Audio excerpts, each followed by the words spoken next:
Hello, good morning all. আজকের ব্লগটা শুরু করছি ঠিক এখান থেকেই। সকাল সকাল ঘুম থেকে উঠেই স্নান করতে চলে গিয়েছিলাম।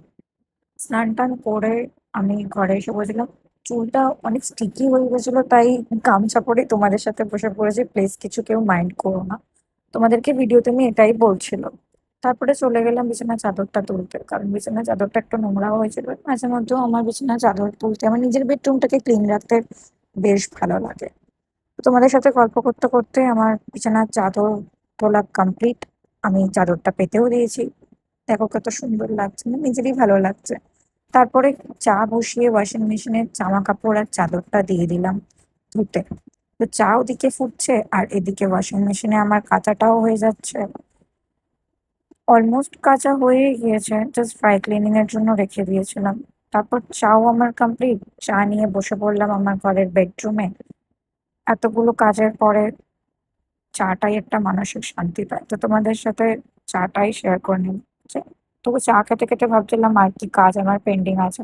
তারপর ভাবলাম আমাকে চাদর আর জামা কাপড় গুলো উপরে দিয়ে মেলে আসতে হবে। দুপুরবেলা একটু স্ন্যাক্স খেতে মন করছিল বলে তাই একটুখানি লেস খেয়ে নিলাম। ঘরের মধ্যে টুকটাক আমার এই জিনিসগুলো রাখাই থাকে। শুয়ে শুয়ে ফোন ঘাঁটতে ঘাঁটতে হঠাৎ করে দেখি বৃষ্টি স্টার্ট হয়ে গেছে। মুডটা একটু অফ হয়ে গিয়েছিল, কিন্তু তারপরে ভাবলাম যে না, কিছুদিন ধরে যা গরম পড়েছে তো বৃষ্টিটাই। তারপরে লাঞ্চ করে চলে এলাম ঘরে। ভাবলাম একটু ঘুমিয়েই নিই, কারণ বিকেল বেলার দিকে আমার একটু বেরানোও ছিল।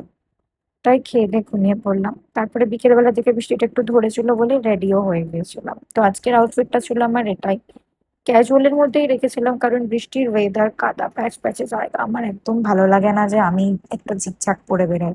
তারপরে আমার র্যাপিডোওয়ালাও চলে এসেছিল, তো র্যাপিডো করে আমি চলে যাচ্ছিলাম আমার ডেস্টিনেশনে। তার মধ্যেও বৃষ্টি স্টার্ট হয়ে গিয়েছিল। আমার প্রচন্ড মাথা গরম হচ্ছিল, বাট স্টিল এই ওয়েদারটা আমার একদম ভালো লাগে না। তারপরে বৃষ্টিতে ভিজে ভিজে অলমোস্ট চলে এসেছিলাম আমি আমার ডেস্টিনেশনে। বেসিক্যালি আমি করতে গেছিলাম নেলস। তো আমার নেলস গুলোর অবস্থা দেখছোই, কত কুটি কুটি। তোমার নেলস এর প্রসেসিং হচ্ছিল। তারপরে অলমোস্ট আমার নেলস ডান। তারপরে আমার প্রিমিয়াম র্যাপিডো চলে এসেছিল আমায় নিতে। তারপর অনেকদিন পরে আমার ফ্রেন্ডসরা সবাই এসেছিল, তো সবাই মিলে একটু আড্ডা মারলাম। ব্যাকগ্রাউন্ডটা ইগনোর করো, মানে বেসিক্যালি আমার বিছানার চাদরটা। তারপরে ওরা সবাই চলে গেল ওদের বাড়িতে। তো আমিও ডিনার সেরে নিলাম। তো আজকের ব্লগটা এখানেই। দেখা হচ্ছে পরে কোনো ব্লগে। আজকের জন্য গুড নাইট।